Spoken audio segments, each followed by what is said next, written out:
Tenaga kerja merupakan usaha fisik atau mental yang dikeluarkan karyawan untuk mengelola produk, sedangkan biaya tenaga kerja adalah harga yang dibebankan untuk penggunaan tenaga kerja manusia tersebut. Oke, yang selanjutnya adalah penggolongan biaya tenaga kerja. Nah, penggolongan biaya tenaga kerja ini terbagi menjadi 4 poin. Yang pertama itu adalah penggolongan menurut fungsi pokok dalam organisasi perusahaan. Ini terbagi menjadi 3 poin lagi, yaitu biaya tenaga kerja produksi, biaya tenaga kerja pemasaran, dan biaya tenaga kerja administrasi dan umum. Yang poin kedua adalah penggolongan menurut kegiatan departemen dalam perusahaan. Nah, ini terbagi menjadi 2 bagian. Yang pertama itu adalah biaya tenaga kerja dalam departemen produksi, digolongkan sesuai dengan bagian-bagian yang dibentuk dalam perusahaan tersebut. Nah, untuk poin kedua adalah tenaga kerja yang bekerja di departemen non-produksi, digolongkan pula menurut departemen yang menjadi tempat kerja mereka. Untuk yang ketiga adalah penggolongan menurut jenis pekerjaan. Nah, dalam suatu departemen produk tenaga kerja digolongkan sebagai berikut. Yang pertama itu adalah operator sampai dengan upah operator. Yang kedua itu ada mandor sampai dengan upah mandor. Yang ketiga itu ada penyelia sampai dengan upah penyelia. Nah, penggolongan biaya tenaga kerja semacam ini digunakan sebagai dasar penetapan diferensiasi upah standar kerja. Nah, untuk yang terakhir adalah penggolongan menurut hubungan dengan produk. Ini terbagi menjadi 2 poin. Yang pertama adalah tenaga kerja langsung, dan yang kedua adalah tenaga kerja tidak langsung. Oke, yang berikutnya adalah akuntansi biaya tenaga kerja. Nah, biaya tenaga kerja dibagi menjadi 3 golongan. Yang pertama adalah gaji dan upah reguler, yaitu jumlah gaji dan upah bruto dikurangi dengan potongan-potongan seperti pajak penghasilan karyawan dan biaya asuransi hari tua. Nah, dalam hubungannya dengan gaji dan upah, perusahaan memberikan insentif kepada karyawan agar dapat bekerja lebih baik. Terdapat beberapa cara dalam pemberian insentif, yaitu insentif satuan dengan jam minimum atau dengan Taylor Differential Pay Rate Plan. Nah, yang berikutnya adalah premi lembur. Nah, upah kerja lembur atau premi lembur adalah upah yang diterima oleh pekerja atas pekerjaannya sesuai dengan jumlah waktu lembur. Jadi ini tidak semerta-merta sama rata dengan karyawan yang tidak lembur. Nah, yang ketiga adalah biaya yang berhubungan dengan tenaga kerja atau labor related cost. Yang pertama adalah setup time. Nah, setup time ini seringkali terjadi jika sebuah pabrik memerlukan waktu dan sejumlah biaya untuk memulai produksi. Biaya yang dikeluarkan untuk memulai produksi seperti biaya pemula, contohnya ya biaya desain, biaya training, dan lain-lain. Yang berikutnya adalah waktu menganggur atau idle time. Nah, dalam mengolah produk seringkali terjadi hambatan-hambatan, kerusakan mesin atau kekurangan pekerjaan. Nah, hal inilah yang menimbulkan waktu menganggur bagi karyawan atau idle time. Nah, biaya yang dikeluarkan selama waktu menganggur ini banyak sekali dan ini sangat dibutuhkan dalam sebuah perusahaan. Jadi di sini saya akan melanjutkan materi berikutnya, yaitu pembebanan biaya gaji dan upah. Ada 4 tahap, yaitu tahap pertama tentang gaji dan upah karyawan pabrik dirinci ke dalam upah karyawan langsung dan karyawan tidak langsung dalam hubungannya dengan produk atas dasar rekapitulasi gaji dan upah tersebut. Jurnalnya adalah sebagai berikut. Barang dalam proses biaya tenaga kerja XX berarti yaitu barang atau harga yang telah ditentukan dari perusahaan tersebut. Biaya overhead pabrik XX sama juga harga barang yang akan ditentukan dari perusahaan tersebut. Biaya administrasi dan umum XX, biaya pemasaran XX, gaji dan upah juga XX.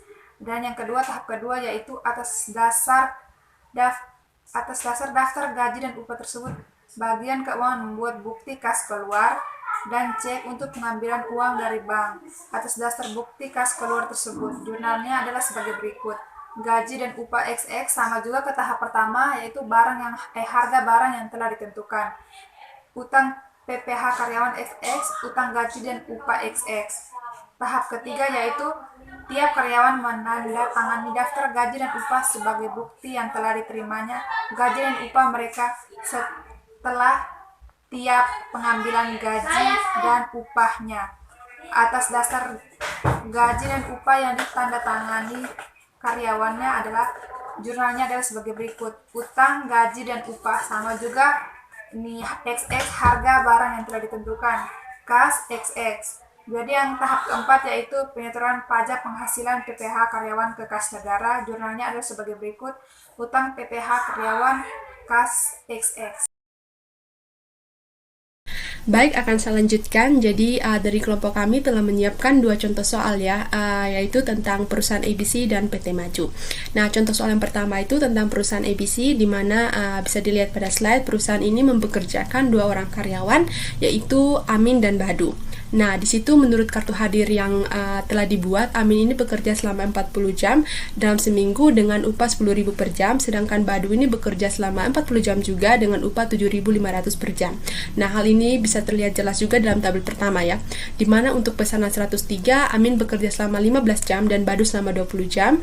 Untuk pesanan 188, Amin bekerja selama 20 jam dan Badu selama 10 jam. Sedangkan untuk waktu menunggu, Amin ini selama 5 jam dan Badu selama 10 jam. Oleh karena itu, upah kedua karyawan tersebut ketika ditambah itu sebesar 700.000. Nah, hal tersebut juga bisa dilihat dalam tabel 2, di mana dalam tabel kedua itu tentang distribusi biaya tenaga kerja, di mana terdiri dari pertama dibebankan sebagai biaya tenaga kerja langsung dari pesanan 103, Amin sebesar 150 dan Badu juga sebesar 150. Dari pesanan 188, Amin sebesar 200.000 dan Badu sebesar 75.000. Kedua dibebankan sebagai biaya overhead pabrik, di mana Amin itu sebesar 50.000 dan Badu sebesar 75.000. Kedua hal tersebut juga ditambah, maka akan menghasilkan jumlah upah minggu pertama bulan April tahun 2018, di mana Amin sebesar 400.000 dan Badu sebesar 300.000. Lalu ada PPh yang dipotong oleh perusahaan sebesar 15% dari upah minggu pertama, di mana Amin itu sebesar 600.000 dan Badu sebesar 45.000. Dari pengurangan antar jumlah upah minggu pertama dengan PPh yang dipotong, maka akan menghasilkan jumlah upah bersih yang diterima karyawan, di mana Amin itu sebesar 340.000 dan Badu sebesar 255.000. Nah, atas dasar data-data tadi itu, maka dibuat akuntansi biaya gaji dan upah, di mana pada tahap pertama itu didasarkan pada rekapitulasi gaji dan upah, maka dibuat jurnal yang terdiri dari barang dalam proses biaya tenaga kerja yaitu 575.000 dan biaya overhead pabrik sebesar 125.000 pada bagian debitnya ya, yang dijumlahkan sebagai gaji dan upah sebesar 700.000 pada bagian kreditnya. Nah, pada tahap kedua itu didasarkan pada bukti kas keluar, maka dibuat jurnal yang terdiri dari gaji dan upah sebesar 700.000 pada bagian debit dan utang PPh karyawan sebesar 105.000 dan utang gaji dan upah sebesar 595.000 pada bagian kreditnya. Pada tahap ketiga itu didasarkan pada daftar gaji dan upah yang telah ditandatangani karyawan, maka dibuat jurnal yang terdiri dari utang gaji dan upah sebesar 595.000 pada bagian debitnya dan kas sebesar 595.000 pada bagian kreditnya. Dan yang terakhir itu pada tahap keempat didasarkan pada PPh karyawan ke kas negara, maka dibuat jurnal yang terdiri dari utang PPh karyawan sebesar 105.000 pada bagian debitnya dan kas sebesar 105.000 pada bagian kreditnya. Baik, kita masuk ke contoh soal yang kedua, yaitu tentang PT Maju. Nah, bisa dilihat pada slide juga bahwa PT Maju ini mempekerjakan 3 orang karyawan dengan nama Fitriani, Lala, dan Medi.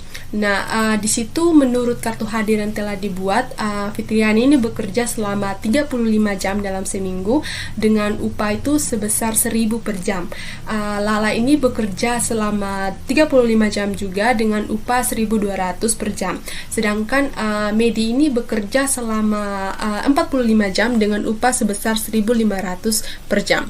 Nah, hal ini bisa terlihat jelas juga ya dalam tabel ke-1, di mana untuk pesanan 432 Fitriani ini bekerja selama 15 jam, Lala 20 jam, dan Medi 25 jam.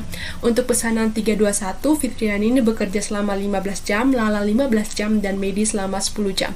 Sedangkan untuk waktu menunggu Fitriani ini menunggu selama 5 jam dan Medi selama 10 jam. Nah, hal tersebut juga dapat dilihat dalam tabel kedua, di mana dalam tabel kedua itu tentang distribusi upah tenaga kerja langsung, di mana terdiri dari yang pertama itu dibebankan sebagai biaya tenaga kerja langsung dari pesanan 432.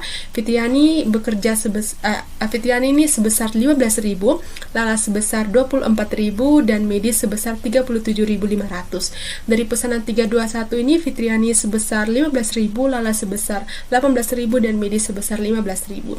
Kedua, dibebankan sebagai biaya overhead pabrik, di mana Fitriani sebesar 5.000 dan Medi sebesar 15.000. Nah, kedua hal tersebut kemudian ditambah, maka akan menghasilkan jumlah upah minggu pertama bulan November tahun 2010, di mana Fitriani ini sebesar 35.000, Lala sebesar 42.000, dan Medi sebesar 67.500.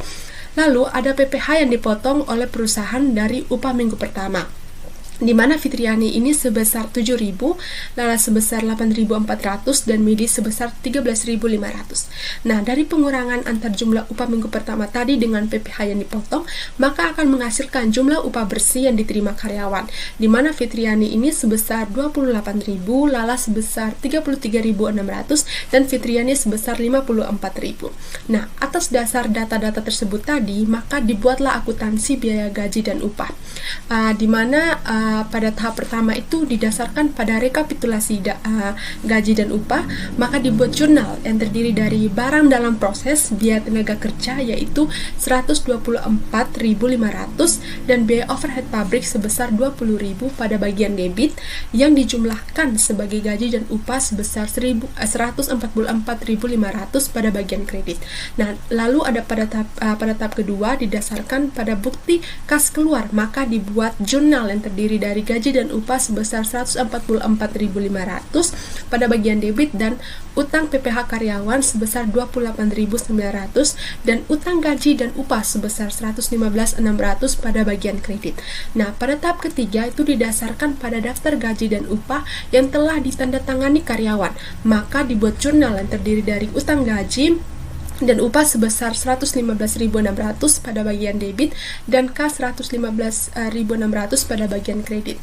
Yang terakhir pada tahap keempat itu didasarkan pada PPh karyawan ke kas negara, maka dibuat jurnal yang terdiri dari utang PPh karyawan sebesar 28.900 pada bagian debit, dan kas sebesar 28.900 pada bagian kredit.